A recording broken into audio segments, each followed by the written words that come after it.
Angin laut selatan berembus kencang, membawa aroma asin dan lembab yang menusuk kulit. Di tepi pantai Parangtritis, seorang wanita muda berdiri sendirian. Rini, 30 tahun, berbalut kain jarik lusuh dan selendang hitam yang melambai liar diterpa angin malam. Matanya sayu, tapi ada kilatan putus asa di dalamnya. Kilatan yang membuatnya tetap berdiri di sana meski ombak berdebur begitu keras. Ia memandangi lautan dengan tatapan kosong, seolah sedang menunggu seseorang yang tidak akan pernah datang. Sudah 2 minggu sejak rumah tangganya hancur. Suaminya, Dimas, pergi bersama wanita lain, meninggalkan Rini dan anak sematawayangnya, Naya, yang baru berusia 6 tahun. Rumah kontrakan mereka di pinggir kota semakin kosong, dan perut Naya sering dibiarkan lapar karena tak ada uang yang tersisa. Rini menunduk, menggenggam segenggam pasir basah. Di sela jemarinya, pasir itu jatuh satu persatu seperti harapan yang tak bisa ia genggam lagi. Kalau dunia tak berpihak padaku, biarlah laut yang menolong, gumamnya pelan. Ia teringat bisikan dari tetangga lamanya, seorang perempuan tua bernama Embok Ratri. Katanya, di pantai selatan ada cara bagi orang yang benar-benar putus asa untuk mendapatkan kekayaan. Tapi sebagai gantinya, mereka harus rela menyerahkan sesuatu yang paling berharga. Rini tak peduli. Yang ia tahu, Naya tak boleh mati kelaparan. Malam itu, bulan separuh menggantung di langit, dan laut tampak berkilau kehijauan. Rini melangkah perlahan ke dalam air, mengikuti petunjuk yang diberi Embok Ratri. 3 langkah ke depan, tundukkan kepala, dan panggil nama sang ratu. Setiap langkah terasa seperti menembus sesuatu yang tidak kasat mata. Air laut di sekitar kakinya mulai berputar, dinginnya seperti menggigit tulang. Ia menutup mata, menundukkan kepala, dan berbisik dengan suara bergetar. Ratu Laut Selatan. Rini datang memohon perlindungan dan keberkahan. Gelombang mendadak tenang. Angin berhenti. Hanya suara jantungnya yang berdetak cepat, beradu dengan bisikan samar yang muncul dari dasar laut. Bisikan itu lembut tapi menusuk telinga, seperti suara seorang perempuan yang terlalu dekat. Apa yang kau inginkan, Rini? Tubuhnya gemetar. Ia menelan ludah. Aku ingin uang. Aku ingin hidup yang lebih baik untuk anakku. Apa yang bisa kau berikan sebagai gantinya? Apapun. Asal aku tidak miskin lagi. Laut bergemuruh perlahan. Dari kejauhan, terlihat cahaya hijau berkilau, semakin lama semakin dekat. Rini terpaku. Dari dalam air, sosok wanita berambut panjang muncul perlahan. Kulitnya pucat kehijauan, matanya tajam seperti sisik ikan yang memantulkan cahaya bulan. Di pinggangnya, tampak ekor ular berkilau basah.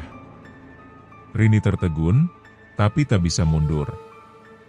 Itulah Nyi Blorong.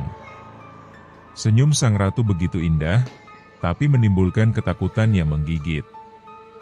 Ia mengangkat tangannya dan menyentuh dagu Rini. Sentuhan itu dingin dan tajam seperti duri. Mulai malam ini, kau adalah pengikutku. Setiap malam Jumat Kliwon, kau akan menerima berkahku. Tapi ingat, setiap berkah membawa bayangan. Dan bayangan itu akan tumbuh di tubuhmu. Air laut naik perlahan, melingkupi tubuh Rini hingga ke dada. Ia merasa kulitnya terbakar, tapi juga dipenuhi gairah aneh, antara takut dan terpesona. Saat air itu surut, ia kembali berdiri di pasir dengan tubuh gemetar, napas terengah, dan rasa asing menjalar di bawah kulitnya. Ia melihat tangannya, ada satu sisi kecil berkilau di punggung telapak kirinya. Rini menatap laut yang kini kembali tenang. Di hatinya, muncul rasa lega sekaligus ngeri. Ia tahu ia telah menukar sesuatu yang tidak bisa diambil kembali. Namun saat ia pulang, rumah kontrakannya sudah menunggu dalam kegelapan. Di dalam, Naya tertidur di lantai, memeluk boneka usang dengan perut kosong. Rini duduk di samping anaknya, menggenggam tangannya dengan mata berkaca-kaca. Mama janji, mulai besok kita tidak akan lapar lagi. Ia tidak tahu bahwa janji itu akan menjadi awal dari kutukan panjang. Kutukan yang membuatnya harus memilih antara menjadi ibu atau menjadi pelayan setan laut. Pagi datang perlahan, membawa aroma asin laut yang masih menempel di rambut Rini. Di dapur kontrakan kecilnya, suara kuali beradu dengan tungku, tapi tidak ada bahan masakan di sana. Hanya air panas dan sedikit garam yang ia coba olah agar Naya tidak menangis kelaparan. Anak kecil itu duduk di lantai, menggambar dengan arang di potongan kardus. "Mama, nanti sore kita makan ayam, ya?" katanya polos. Rini tersenyum kaku. "Iya, sayang. Mama janji." Tapi di hatinya, janji itu menggema dengan getir. Ia tahu tak ada uang tersisa, bahkan untuk beras. Malam tadi ia hanya membawa tubuh letih dan rasa takut pulang dari laut. Tapi sesuatu berubah, ia bisa merasakannya. Seperti ada sesuatu yang mengikuti dari balik laut. Siang itu, ketika Rini menjemur pakaian di halaman belakang, matanya menangkap sesuatu di bawah talenan bambu. Segepok uang, kering, terikat rapi, seolah baru saja diserahkan oleh tangan manusia. Ia membeku. Jantungnya berdegup cepat. Ia menatap sekeliling, tak ada siapapun. Tangan Rini gemetar saat mengambilnya. Uang itu berbau garam, seolah baru keluar dari air laut. Ia menghitungnya, 1 lembar, 2, 10, 20, jumlahnya cukup untuk makan berbulan-bulan.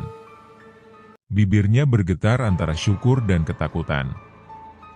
Mungkinkah ini berkah dari Nyi Blorong?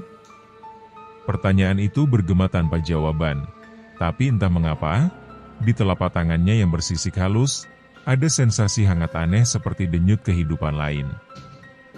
Hari-hari berikutnya berjalan seperti mimpi. Rini mulai berbelanja ke pasar, mengenakan pakaian bersih, dan menyuapi Naya dengan nasi dan lauk hangat. Para tetangga yang dulu memandangnya dengan kasihan kini berbisik-bisik melihat perubahan mendadak itu. Katanya Dimas sudah menikah lagi, tapi istrinya yang pertama malah hidup makmur, ujar salah satu dari mereka. Makmur dari mana? Uangnya pasti nggak beres, timpal yang lain. Rini tak peduli. Ia hanya ingin melihat senyum Naya yang mulai kembali muncul di wajah kecilnya. Tapi malam hari adalah waktu yang lain. Setiap kali ia memejamkan mata, ia melihat laut yang berkilau hijau dan mendengar suara perempuan memanggil namanya. Suatu malam, ketika Rini terbangun karena rasa panas di kulitnya, ia menatap ke cermin. Cahaya remang dari lampu minyak membuat pantulan wajahnya tampak asing. Ia menunduk dan melihat lehernya, kulit di sana mulai bersisik halus, mengilap dalam cahaya kuning. Ketakutan menyesap masuk ke dalam dadanya. Ia mencoba menggosoknya dengan sabun, tapi sisik itu justru semakin jelas. Di dalam kepala, terdengar suara lembut yang mengalun pelan. Setiap berkah harus dijaga, Rini. Jangan pernah melupakan malam Jumat Kliwon. Hari Jumat Kliwon pun datang. Langit Yogyakarta berwarna kelabu, dan angin laut berembus hingga ke daratan. Saat malam tiba, Rini kembali ke pantai, mengenakan selendang hitamnya. Ia berjalan sendirian, membawa persembahan, kembang 7 rupa, dupa, dan sehelai rambutnya sendiri. Di tepi air, ia menunduk dan berbisik, "Aku datang membawa persembahan, Ratu Laut Selatan." Air laut tampak bergolak pelan, lalu tenang. Dari tengah gelombang, muncul kilau kehijauan yang sama seperti malam pertama. Rini memejamkan mata. Ia bisa merasakan kehadiran sang ratu di dekatnya, meski tak melihat wujudnya. Uangmu akan datang setiap minggu, Rini. Tapi kau tahu perjanjiannya. Setiap kali kau menerimanya, bagian dari tubuhmu menjadi milikku. Air laut menciprat ke tubuh Rini, dan sesuatu di dalam kulitnya berdenyut seperti darah yang dipaksa bergerak ke arah lain. Ia ingin berteriak, tapi tak bisa. Rasa sakit itu perlahan berubah menjadi kenikmatan aneh, sebuah sensasi yang membuatnya tak bisa menolak. Ia jatuh berlutut, air laut menelan tubuhnya setengah, dan dalam diam ia menyerahkan dirinya pada kekuatan yang lebih besar dari akal manusia. Keesokan paginya, uang baru kembali muncul di bawah pintu rumahnya, lebih banyak dari sebelumnya. Tapi di lehernya, sisik-sisik itu kini tumbuh jelas, menebal, seperti kulit ular yang bersiap berganti. Naya menatap ibunya sambil menggenggam boneka lusuhnya. "Mama, kenapa leher Mama sekarang seperti ikan?" Rini tersenyum kaku. "Mama cuma alergi, sayang." "Tidak apa-apa."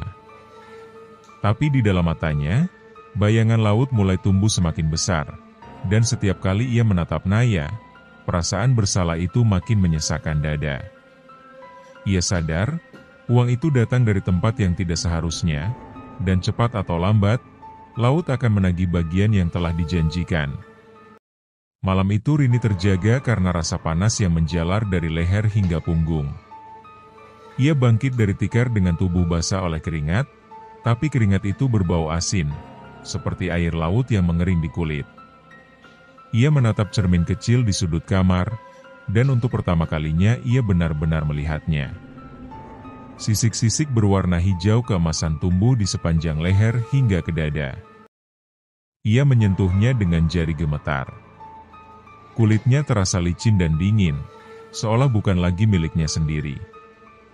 Di luar kamar, suara ombak seperti bergema di telinganya, padahal rumah mereka jauh dari pantai. Rini menutup mulut, menahan isak. Tapi air matanya mengalir juga, campuran antara takut dan rasa bersalah. Ia teringat pada Naya yang tidur di ruang sebelah, memeluk boneka kecil yang warnanya telah pudar.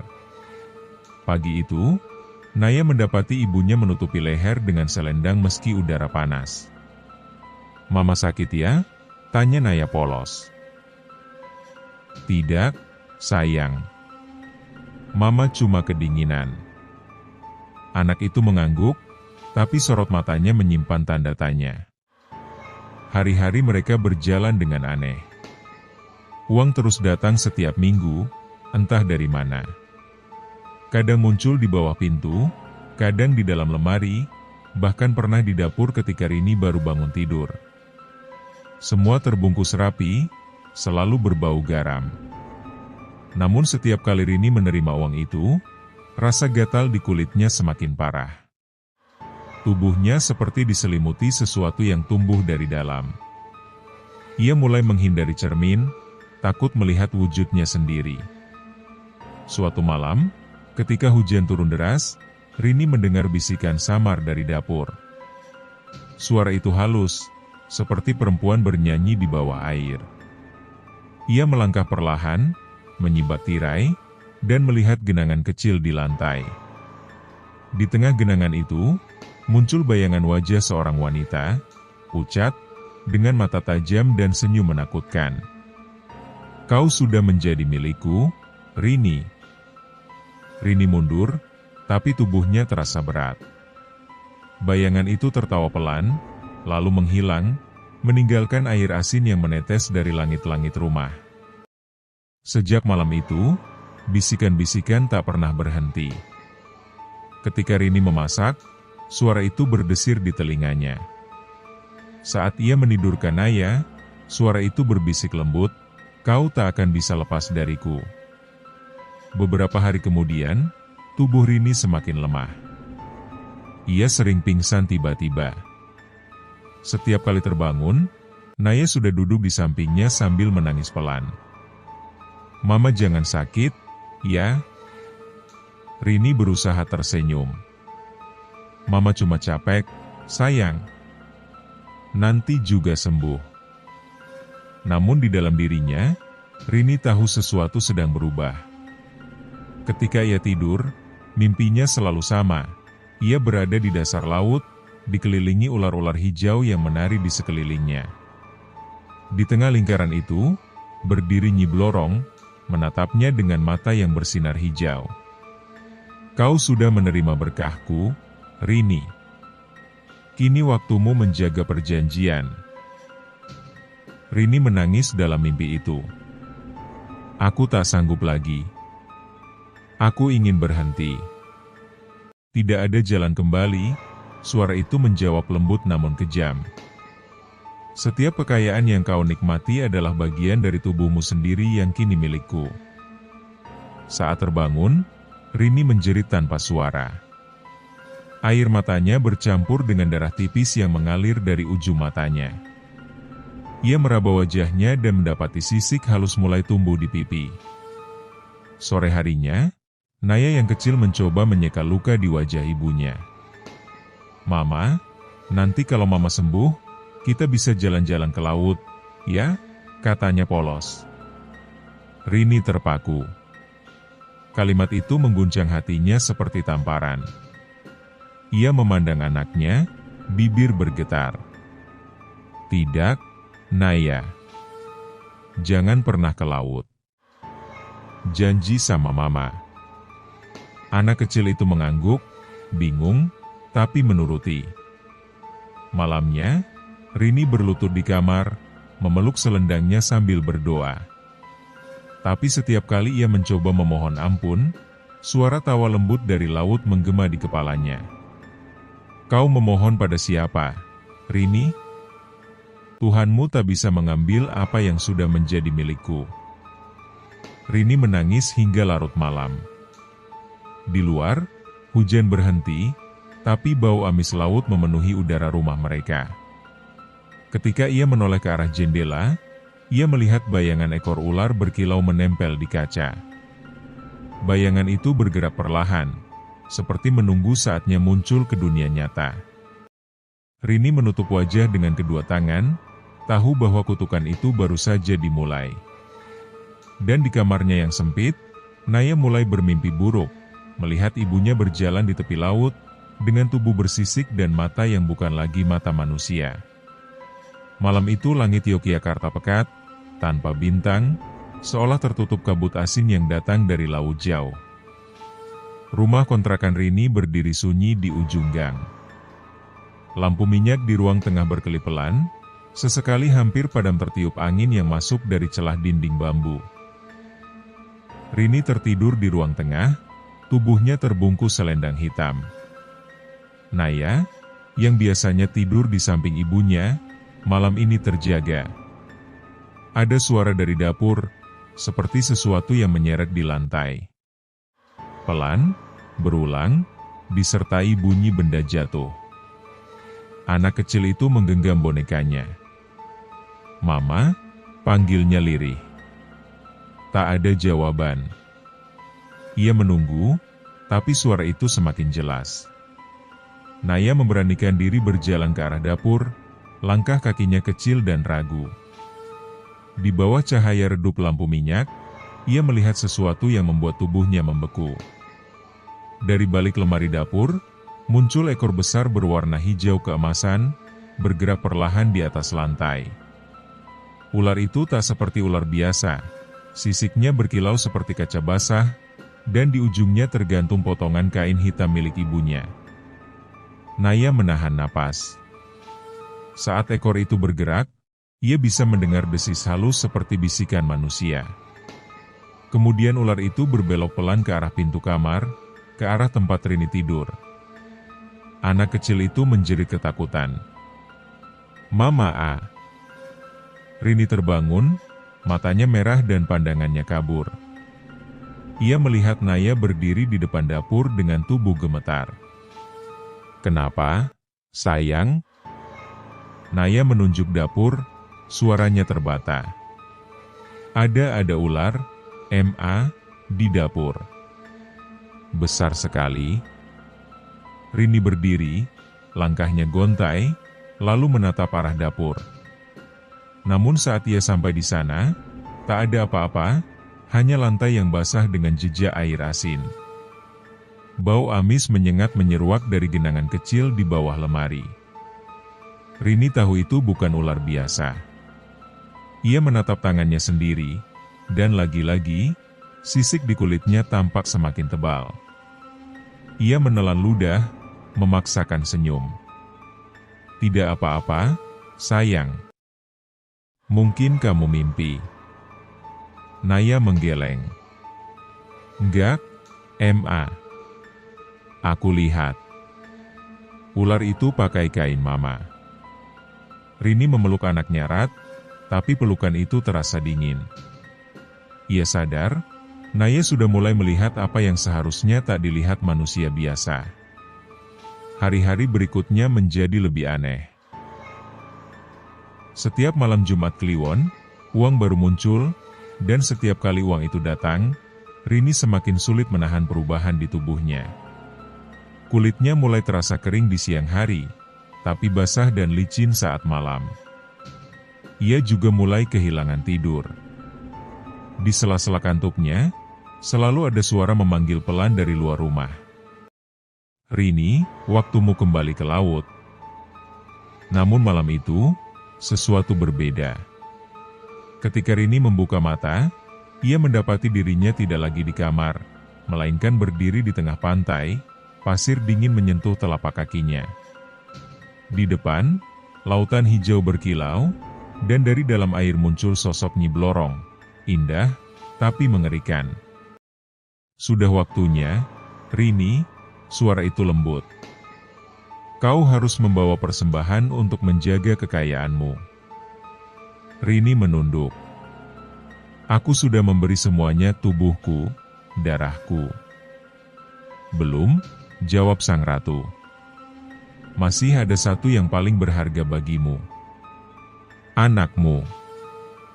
Rini terperanjat. Tidak. Kau ingin kekayaanmu terus datang? Maka laut harus memakan apa yang paling kau cintai. Rini menjerit, dan tiba-tiba ombak besar datang menerjang tubuhnya. Saat ia sadar, ia sudah kembali di rumah, basah kuyup, berdiri di ruang tengah. Naya terbangun dari tidurnya, melihat ibunya dalam keadaan kacau. Mama kenapa basah? Tanya anak itu polos.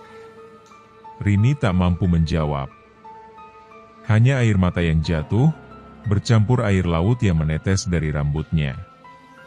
Keesokan paginya, Rini duduk di teras sambil memandangi laut dari kejauhan. Ia tahu kutukan itu semakin dekat. Ia tahu laut akan menagih janjinya. Tapi di dalam hatinya, ada sesuatu yang mulai tumbuh, rasa melawan. Selama ini ia hanya tunduk. Ia hanya menerima. Tapi kali ini, untuk pertama kalinya, ia merasa marah. Jika laut ingin mengambil anaknya, maka ia akan melawan laut itu sendiri. Namun ketika ia menatap tangannya, sisik-sisik itu sudah menjalar sampai ke siku. Ujung jari-jarinya mulai tampak kehijauan. Ia tahu waktunya tidak banyak. Rini menatap langit selatan, lalu berbisik pada dirinya sendiri, aku yang memanggilmu dulu, tapi sekarang aku yang akan mengusirmu. Dan malam itu, untuk pertama kalinya sejak perjanjian kelam itu dimulai, Rini tidak pergi ke pantai. Ia menutup pintu rapat, memeluk Naya, dan berdoa agar laut tidak menemukan mereka malam ini. Namun di kejauhan, dari arah selatan, suara ombak terdengar lebih berat, seperti langkah makhluk besar yang mendekat dari bawah bumi. Malam Jumat Kliwon kembali datang dengan langit tanpa bulan.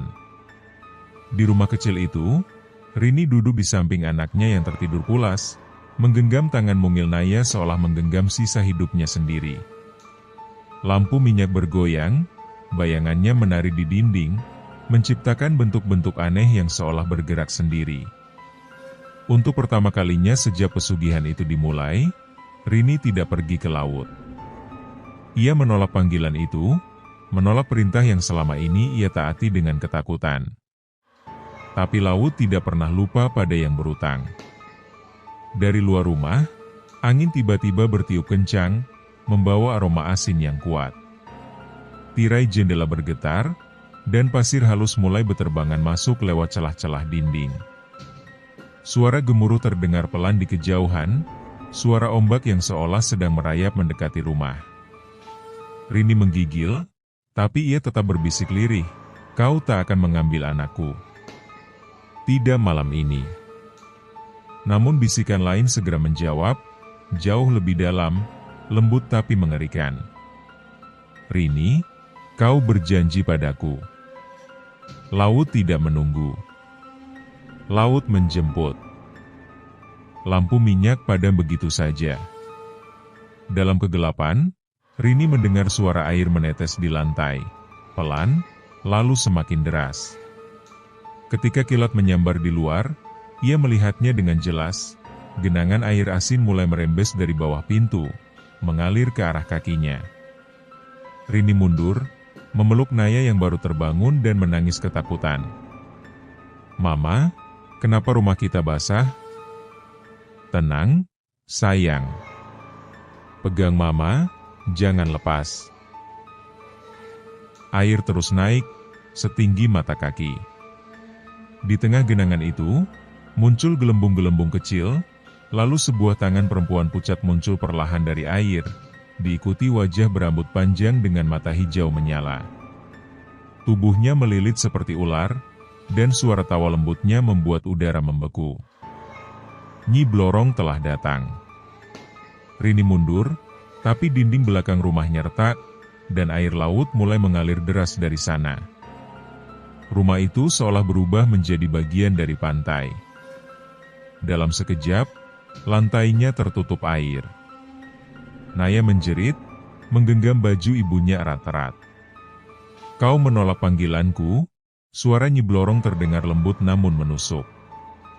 "Maka laut yang akan datang kepadamu."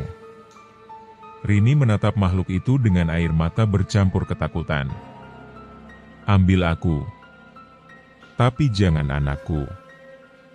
Kau sudah tahu syaratnya, Rini. Yang paling kau cintai harus menjadi milik laut." Rini berlutut, memohon. "Aku bersedia kehilangan semuanya, asalkan dia hidup." Nyi Blorong menatapnya lama, lalu tersenyum dingin. "Kau manusia yang menarik. Tapi setiap pilihan memiliki harga. Kau ingin menentang laut? Maka lihatlah akibatnya." Tiba-tiba air di rumah itu berputar seperti pusaran kecil. Dari dalam pusaran itu muncul ular-ular kecil berwarna hijau, melilit kaki Rini dan Naya. Naya menjerit histeris, memanggil ibunya. Rini menahan tubuhnya agar tidak terseret. Dalam ketakutan yang memuncak, Rini menggenggam kalung kecil di leher Naya, satu-satunya peninggalan dari almarhum ibunya dulu, dan menempelkannya ke dada anaknya. "Kalung ini lindungi kamu, Naya. Jangan pernah buka. Jangan lihat ke belakang." Air naik sampai ke pinggang. Rini memeluk anaknya, lalu memejamkan mata. Dalam kepanikan dan keputusasaan, ia berteriak ke arah makhluk itu. "Kalau kau ingin sesuatu yang paling kucintai, ambillah aku. Aku ibunya. Aku darahnya." Ombak besar menghantam rumah itu, menghancurkan dinding bambu dan menerjang keduanya. Dalam gelap dan air asin, Rini merasa tubuhnya ditarik ke bawah. Ia berusaha mendorong Naya ke arah permukaan, membiarkan anaknya terlempar keluar dari pusaran air. Di bawah air, suara Nyi Blorong bergema di kepalanya. "Kau memilih cinta, bukan harta. Maka laut akan menguji kesetiaanmu." Subuh datang dengan tenang. Rumah Rini hancur sebagian, basah dan dipenuhi lumpur. Penduduk sekitar menemukannya kosong, Tidak ada tanda kehidupan selain genangan air asin di lantai. Beberapa meter dari sana, di jalan setapak menuju sawah, seorang petani menemukan seorang anak kecil tergeletak pingsan, menggenggam boneka lusuh di dada. Di lehernya tergantung kalung kecil berwarna perak yang memantulkan cahaya pagi.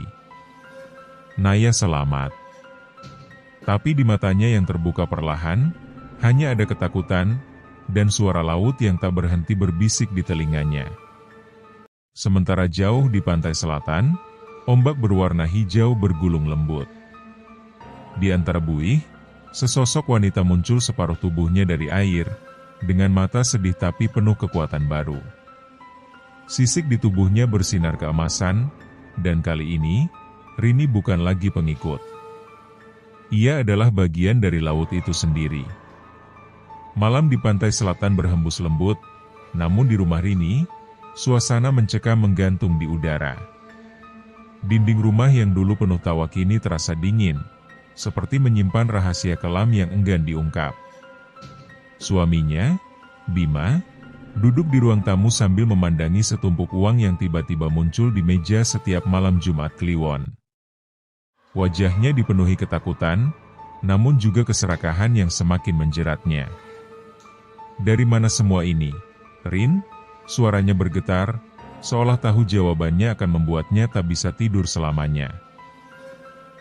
Rini hanya tersenyum samar.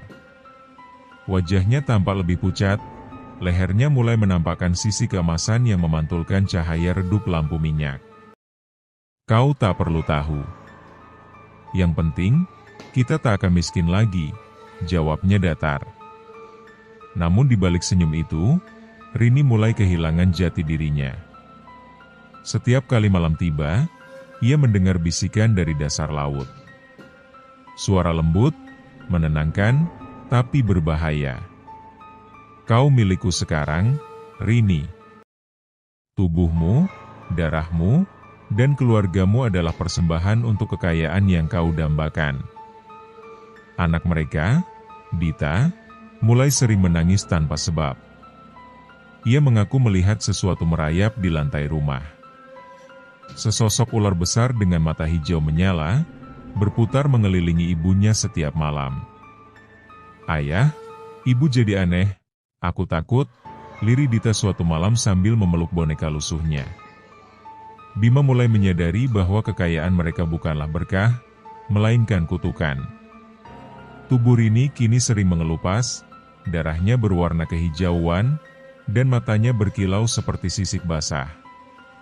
Namun yang membuatnya paling ngeri adalah aroma amis yang memenuhi kamar setiap malam Jumat Kliwon, aroma laut dan darah segar. Suatu malam, saat bulan purnama menggantung di langit, Bima mendengar suara dari kamar mandi. Ia membuka pintu perlahan dan melihat sesuatu yang tak bisa ia cerna dengan akal sehat. Rini berendam di bak air, namun tubuhnya bukan lagi tubuh manusia sepenuhnya. Bagian bawahnya telah menjelma menjadi ekor ular hijau berkilau, melingkar dan meliuk perlahan di dalam air yang berubah menjadi merah tua. Rini menatap Bima dengan mata tajam penuh amarah. Kau tak seharusnya melihat ini, katanya dengan suara dingin. Rini, apa yang kau lakukan pada dirimu? Aku hanya ingin kita bahagia, Bima. Tapi sekarang, aku tak bisa berhenti. Bima mundur, tubuhnya gemetar. Di dalam bak itu, sesuatu berkilau di tangan Rini. Kepingan emas mentah, masih meneteskan darah. Ia memungutnya perlahan, lalu menatap suaminya. Kau ingin lebih banyak uang, bukan? Kau bisa ikut aku. Bima berlari keluar kamar, meninggalkan istrinya yang perlahan tersenyum ngeri di balik pintu. Suara air menggulung lembut di belakangnya, seperti panggilan dari dasar laut.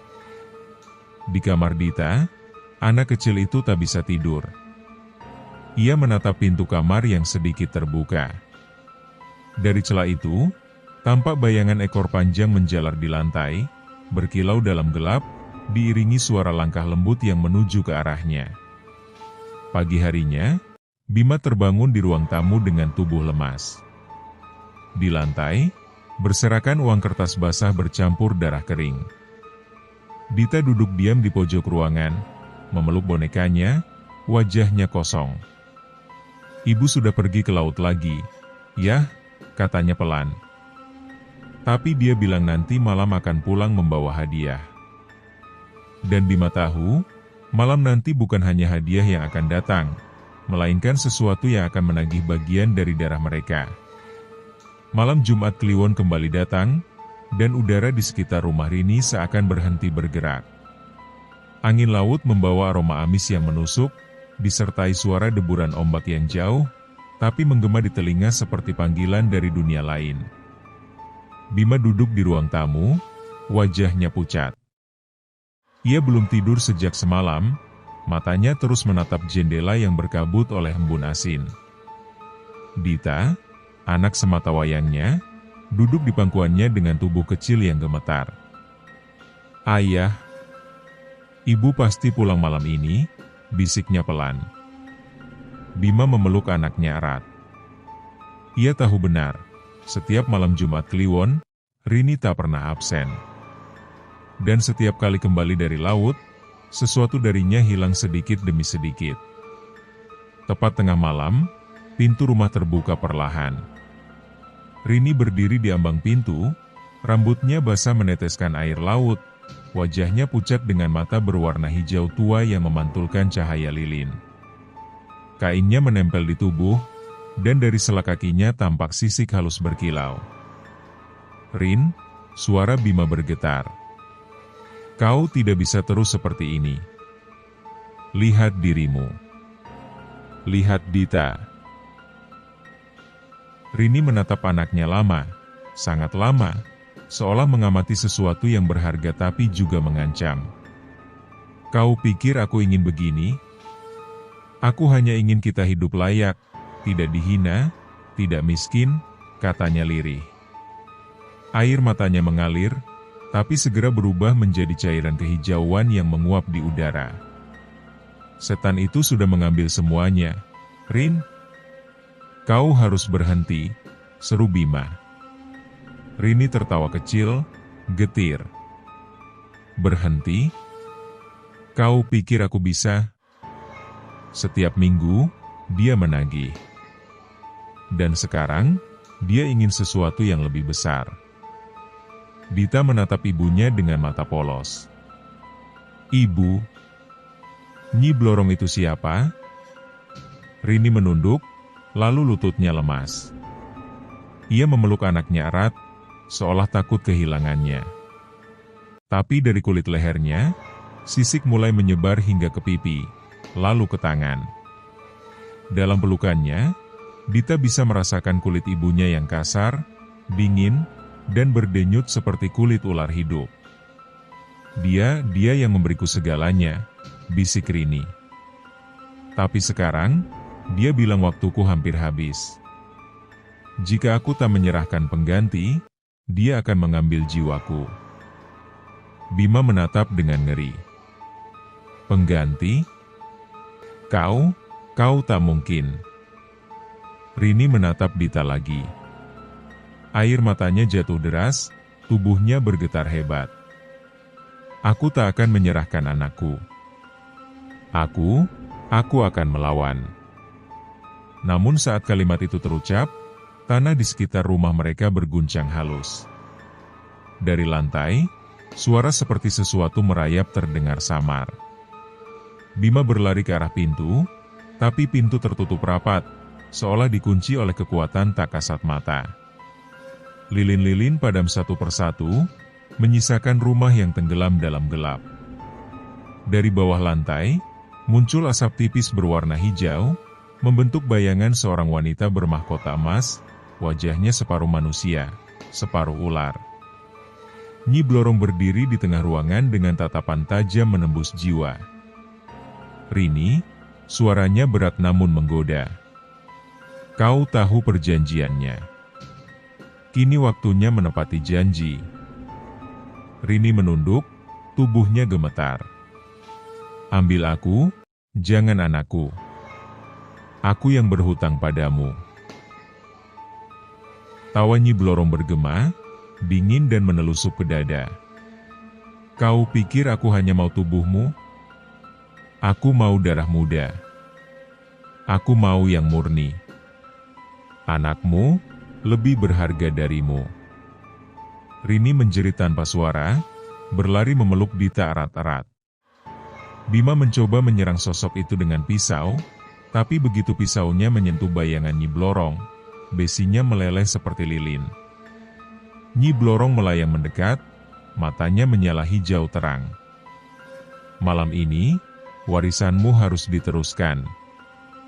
Rini menatap putrinya, lalu menatap Nyi Blorong dengan mata yang kini memantulkan tekad. Kalau begitu, aku yang akan menebusnya. Tapi bukan dengan menyerahkan anakku. Ia meraih sesuatu dari dadanya, sebuah kalung dari kulit ular yang diberikan saat pertama kali melakukan ritual. Ia mencabutnya dan menghancurkannya di lantai. Seketika, ruangan bergetar, udara berdesis, dan Nyi Blorong berteriak marah. Tubuh Rini terseret ke arah bayangan itu, tapi ia terus menggenggam tangan Dita. Jaga ayahmu, Dita, bisiknya lembut sebelum tubuhnya menghilang bersama cahaya hijau yang menyilaukan.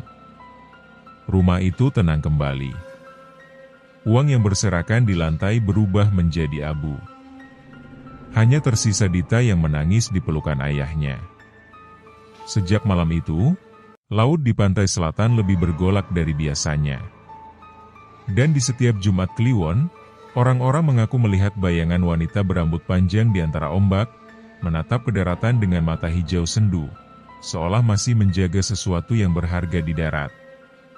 Sejak malam pengorbanan itu, rumah Rini berubah menjadi tempat yang sunyi namun tak pernah benar-benar tenang. Dita sering terbangun di tengah malam dan melihat bayangan ibunya berdiri di tepi ranjang, diam, pucat, dan hanya menatap dengan mata hijau berkilau penuh kesedihan. Bima semakin terpuruk. Ia tak lagi bekerja, tak lagi berbicara dengan tetangga. Rumahnya kini dipenuhi aroma asin laut dan hawa dingin yang tak pernah hilang meski matahari bersinar terik. Di meja makan, piring-piring selalu basah, seolah baru disiram air laut. Suatu malam, Bima mendengar suara langkah dari arah kamar mandi, ruangan yang sejak kematian Rini tak pernah ia buka lagi. Suara itu lirih, lembut, tapi juga aneh, seperti tubuh yang diseret perlahan di lantai. Ia memberanikan diri membuka pintu, dan begitu daun pintu bergeser, hawa dingin menyergap. Di dalam, bak mandi terisi air laut berwarna kehijauan. Dari dalam air, muncul rambut panjang hitam basah yang mengapung. Lalu perlahan, wajah Rini muncul ke permukaan, pucat, matanya kosong, bibirnya bergerak tanpa suara. Bima jatuh terduduk, matanya membelalak. Rini, Tuhan, apa yang terjadi padamu? Rini tak menjawab. Dari matanya menetes air garam yang bercampur darah tipis. Ia menunjuk dada Bima dengan tangan yang penuh sisik, lalu menghilang ke dalam air. Begitu Bima menoleh ke cermin di dinding, ia melihat tulisan samar dari uap air. Dia belum selesai. Jaga Dita. Malam itu, Dita juga bermimpi buruk. Dalam mimpinya, ia berdiri di tepi pantai selatan, angin laut kencang, dan ibunya muncul dari ombak. Tapi Rini tampak menderita, kulitnya terkelupas, sebagian tubuhnya seperti terbakar oleh air asin. Dita, katanya dalam mimpi, larilah jauh dari sini. Nyi Blorong ingin darahmu. Jangan pernah datang ke laut. Jika kau mendengar suara ombak memanggil namamu, tutup telingamu. Dita terbangun dengan keringat dingin membasahi wajah. Dari luar jendela, terdengar bisikan lembut, seperti suara perempuan yang memanggil namanya dari kejauhan. Ia menutup telinga dengan kedua tangan, menangis tanpa suara. Keesokan harinya, Bima menemukan sesuatu di bawah tempat tidur Dita. sisik emas kecil yang masih hangat, berkilau seolah hidup. Ia langsung membungkusnya dengan kain putih dan membuangnya ke sungai. Tapi saat air menelan benda itu, permukaannya bergolak sebentar, lalu muncul suara lirih seperti tawa halus. Hari-hari berikutnya semakin aneh. Di dinding kamar, muncul bercak air asin yang membentuk pola seperti ekor ular. Di tengah malam, suara langkah basah sering terdengar dari dapur. Kadang, Dita terbangun karena mendengar seseorang memanggil, "Nak, bukalah pintunya. Ibu sudah pulang." Namun setiap kali pintu dibuka, hanya ada udara laut yang menembus jendela dan suara ombak di kejauhan. Bima mulai ketakutan tapi juga merasa bersalah. Ia sadar, keserakahannya dulu telah memaksa Rini memilih jalan terlarang. Sekarang arwah istrinya tak tenang, dan anak mereka menjadi sasaran berikutnya. Malam itu, ia menyalakan lilin di ruang tengah dan membaca doa dengan suara bergetar. Dita duduk di sampingnya, menatap ayahnya dengan mata merah karena menangis. "Ayah, ibu tidak jahat kan?" Bima menggeleng, menahan air mata. "Tidak, Nak. Ibumu hanya tersesat. Dia ingin kita bahagia, tapi dia memilih jalan yang salah." Saat doa selesai, api lilin bergetar hebat. Angin bertiup dari arah kamar mandi, membawa suara yang begitu dikenal, suara Rini. "Jangan biarkan dia mengambil Dita, lindungi darahnya." Suara itu lenyap, tapi lilin padam, dan di lantai muncul jejak air menuju kamar anak mereka. Bima berlari ke sana, dan melihat Dita berdiri di depan jendela, menatap keluar dengan wajah kosong. Dari kejauhan, terlihat kilatan hijau di arah laut, seperti mata besar yang menatap ke arah rumah mereka. "Dia memanggilku, Ayah," kata Dita pelan. "Ibu bilang jangan datang. Tapi dia ada di sana, dia menunggu."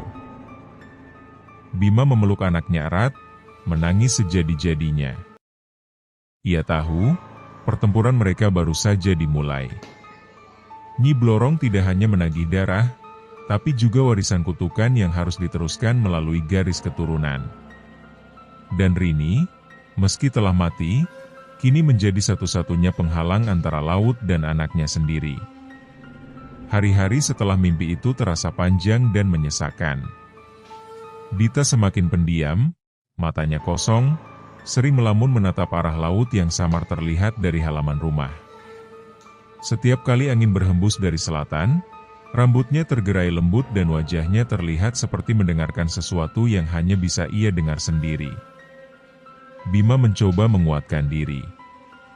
Ia mulai membaca doa setiap malam, menggantungkan ayat-ayat di pintu dan jendela, menyalakan dupa di setiap sudut rumah.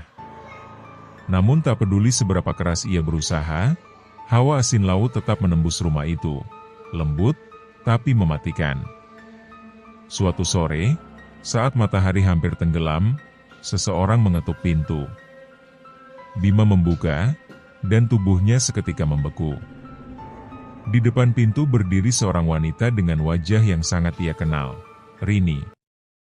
Rambut panjang hitamnya terurai rapi, pakaiannya bersih, tidak ada sisik, tidak ada tanda-tanda kutukan. Matanya lembut, suaranya tenang. "Bima," ucapnya, "aku pulang." Bima tertegun, matanya panas oleh air mata. Ia ingin memeluk, tapi langkahnya terhenti. Ia tahu Rini sudah mati. Ia menyaksikan sendiri tubuh istrinya menghilang di tengah cahaya laut. Tapi kini wanita itu berdiri di hadapannya, tampak hidup, hangat, nyata. "Ibu," suara kecil Dita memecah keheningan. Anak itu berlari ke pelukan Rini tanpa ragu. Rini menatap Dita dengan senyum penuh kasih, membelai rambutnya seperti dulu.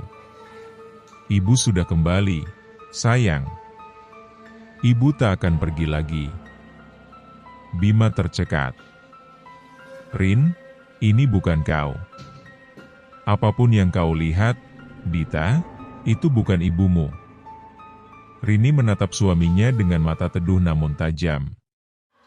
Mengapa kau berkata begitu? Lihat aku nyata. Aku pulang untuk kalian. Malamnya, rumah itu terasa hangat seperti dulu. Dita tertawa, Rini menyiapkan makanan, bahkan aroma laut hilang entah kemana. Namun Bima tidak bisa tidur. Ia menatap istrinya yang tengah menyuapi Dita. Setiap kali tangan Rini bergerak, ia melihat kilatan aneh di bawah kulitnya. Sesuatu berkilau, seperti sisik emas yang bersembunyi di balik daging manusia. Tengah malam, Bima terbangun karena mendengar suara gemerincing halus dari dapur. Ia mengintip, dan apa yang dilihatnya membuat jantungnya hampir berhenti. Rini berdiri di depan jendela, tapi wajahnya kini berubah. Kulitnya memudar, sebagian membusuk, dan dari punggungnya muncul sisik yang menjalar hingga ke leher. Tangannya memegang sesuatu, sisik emas besar yang ia letakkan perlahan di piring makan Dita. Sedikit demi sedikit, darahnya akan menjadi darahku, bisik Rini dengan suara dua lapis, manusia dan ular bersamaan. Dia akan mewarisi tubuhku. Bima hampir menjerit, tapi ia menutup mulutnya dengan tangan.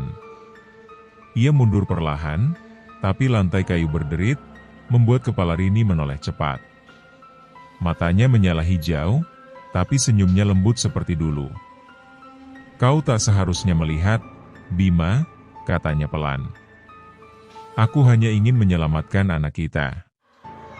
Jika dia meneruskan warisanku, Nyi Blorong tak akan mengambilnya. Dia akan menjadi bagian dari kami, abadi.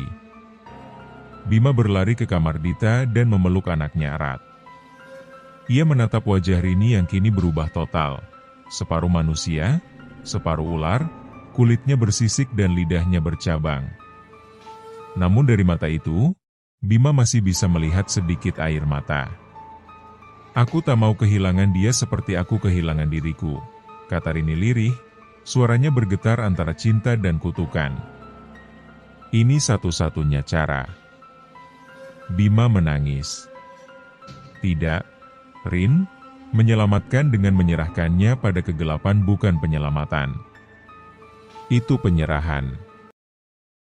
Di luar rumah, kabut hijau mulai merayap dari arah pantai, perlahan membungkus halaman. Sebelum menghilang, ia memegang tangan Dita, semakin dekat, menatap seolah laut menembus batas darat. Maafkan ibu, dari dalam kabut itu, jangan biarkan dia memanggil tubuh wanita tinggi bermahkota emas, dan dalam separuh manusia, Rini lenyap bersama semburan udara asin.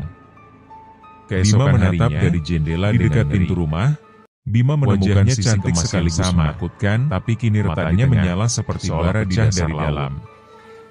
Rini telah di tangga rumah, menatap laut. Sekarang dengan waktunya darahnya ditebus, bisiknya. Ayah, suaranya terdengar di seluruh penjuru rumah. Ibu bilang Nyi Blorong akan datang lagi malam Jumat depan. Dita menjerit dan menutup telinganya. Tapi kali ini, dia tidak datang untuk memanggilku lagi. Dia datang untuk memeluknya erat, berdoa keras, angin laut berhembus kencang, seluruh lilin membawa bisikan halus yang terdengar seperti suara perempuan memanggil. Udara berdesis, Dita, dan di tengah ruang tamu hampir tiba. Bayangan hijau mulai mengambil bentuk. Dan Bima tahu, malam Jumat berikutnya akan menjadi malam penentuan antara darah manusia dan transparan, tapi matanya penuh malam tekad. Jumat Kliwon datang kembali. Nyi Blorong, suaranya bergema di antara langit, memantulkan cahaya pucat ke mengambil laut selatan yang bergulung pelan namun berbahaya. Bayangan besar di luar rumah tertawa, rumah Bima terasa seperti bergulung bersama di antara dua dunia. Antara kau manusia dan kekuatan yang tak kasat mata. Kau berjanji memberiku darah pengganti. Wajahnya pucat, kini waktunya ditepati. Sejak sore Rini menatap Bima dan Dita dengan terapan panas seperti terbakar.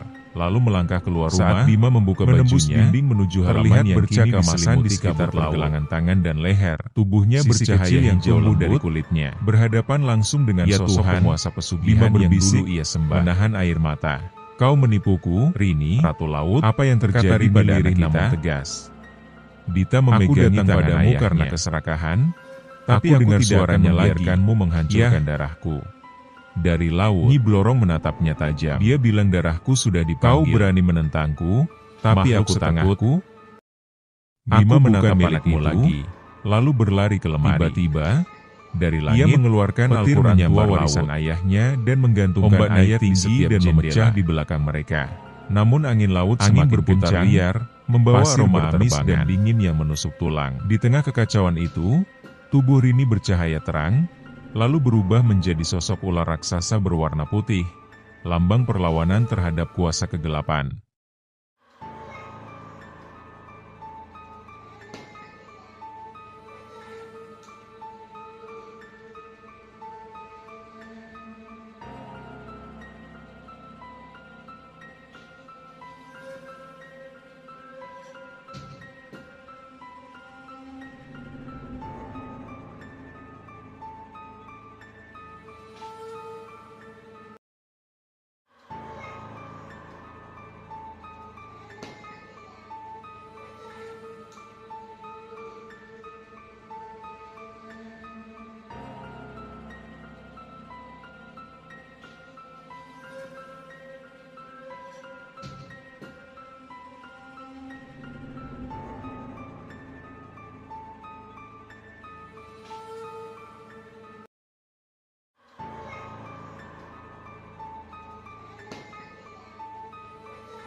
Pertarungan dua dunia dimulai.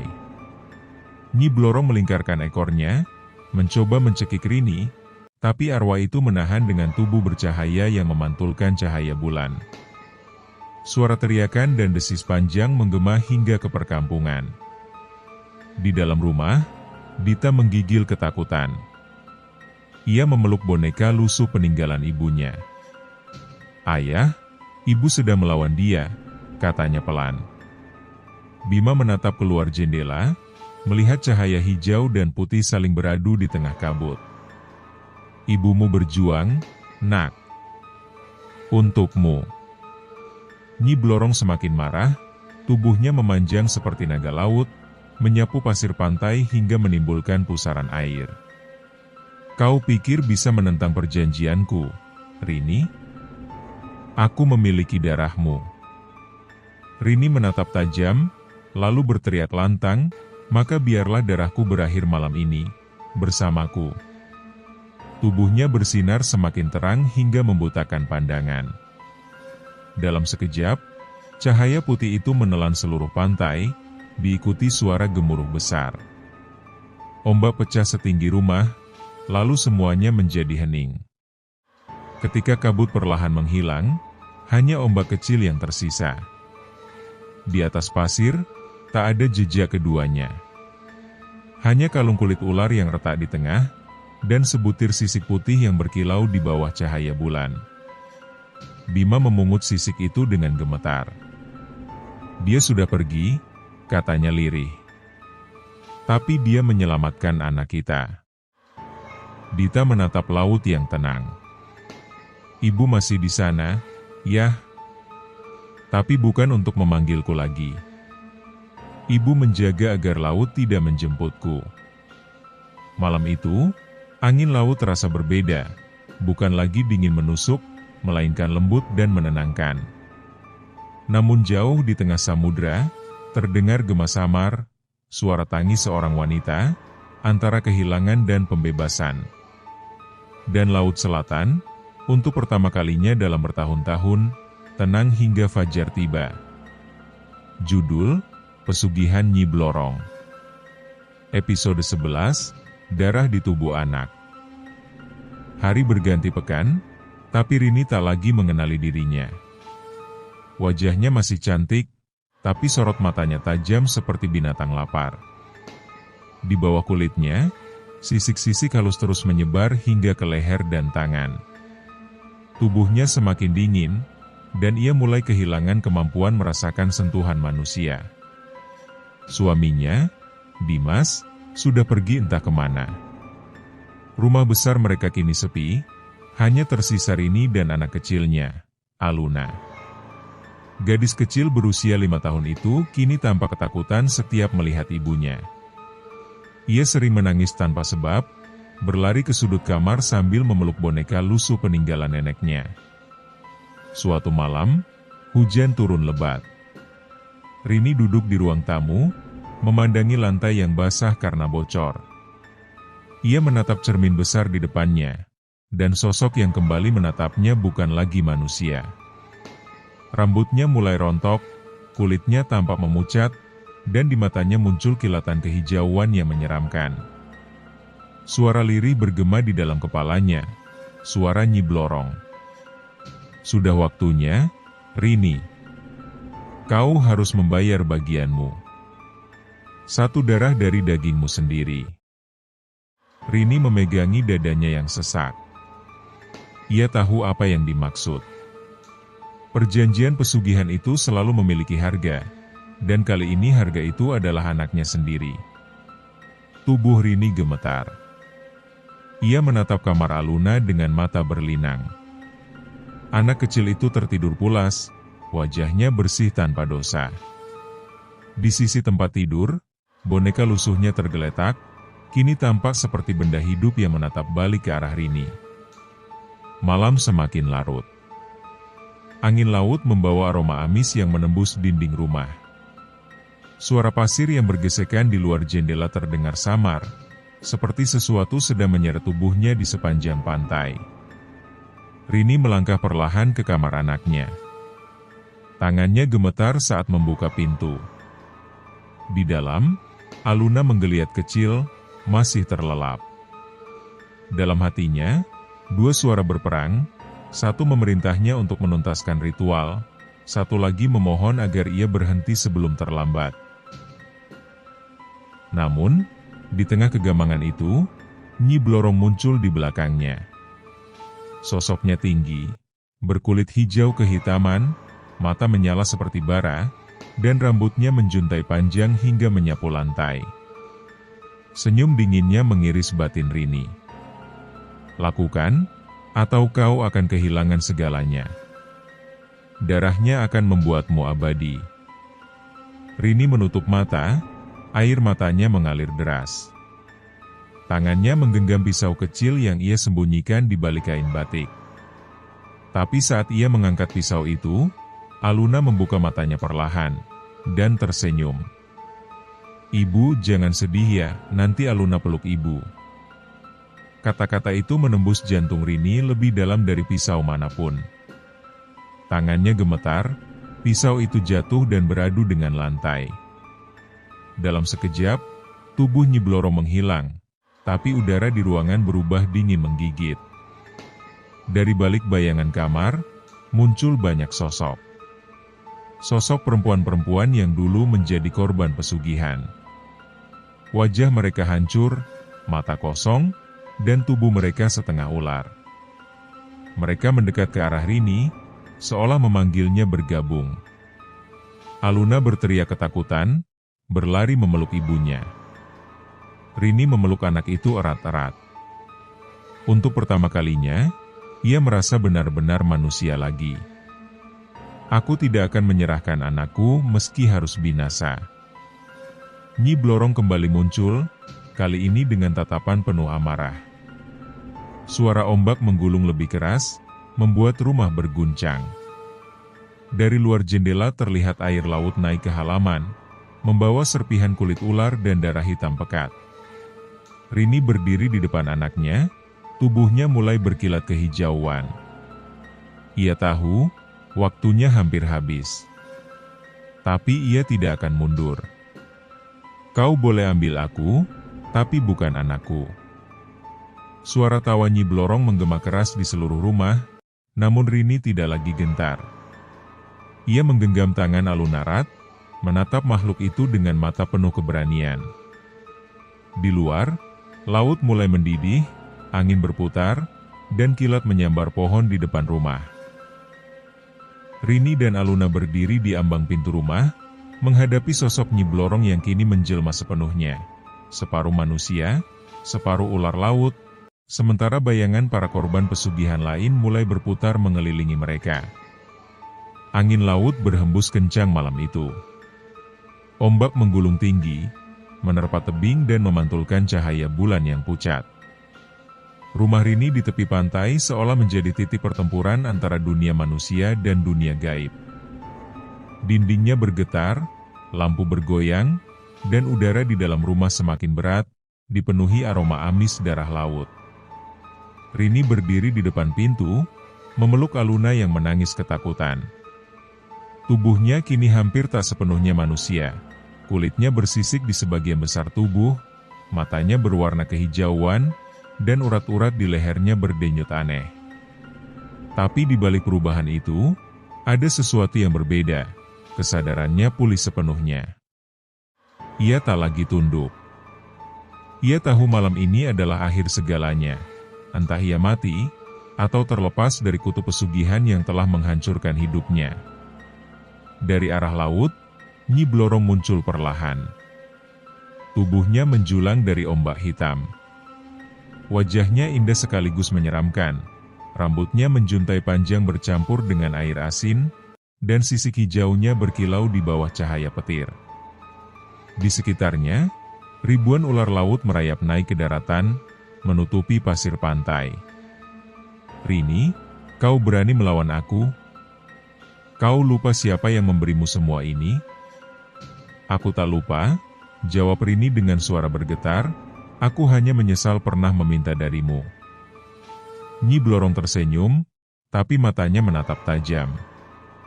Kau tidak bisa menarik perjanjian yang sudah ditulis dengan darahmu. Kematian anakmu adalah gantinya. Rini menggenggam Aluna semakin erat. Ia menatap laut yang bergejolak, lalu berbalik ke arah Nyi Blorong. Kalau begitu, biarkan aku menebusnya dengan darahku sendiri. Tubuh Rini mulai bergetar hebat. Suara dari dalam dirinya, suara yang dulu ia abaikan, kini muncul kembali. Suara manusia, suara nurani. Ia tahu pesugihan itu tak bisa diputus dengan kabur atau melawan, tapi hanya dengan penyerahan total. Ia harus menyerahkan kembali kekuatan yang telah ia ambil. Dengan langkah mantap, Rini berjalan ke arah laut. Air mulai menelan kakinya, lalu lututnya, lalu pinggangnya. Angin bertiup makin kencang, membentuk pusaran air di sekitar tubuhnya. Aluna berteriak memanggil ibunya, tapi Rini menoleh dan tersenyum lembut. Senyum terakhir yang hangat dan manusiawi. Nak, kalau nanti kau rindu ibu, lihatlah laut. Di sana ibu akan selalu ada. Nyi Blorong berteriak marah. Berhenti. Tubuhmu milikku. Namun Rini terus melangkah ke tengah pusaran air. Dari dalam laut, ribuan tangan hitam menjulur berusaha menariknya, tapi tubuh Rini justru memancarkan cahaya kehijauan yang semakin terang. Sisik-sisik di tubuhnya mulai terlepas satu persatu, melayang di udara seperti serpihan kaca. Air laut berubah berwarna merah keperakan. Ombak menggulung tinggi, seolah menelan segalanya. Dalam cahaya kilat terakhir, terlihat sosok Nyi Blorong memeki kesakitan.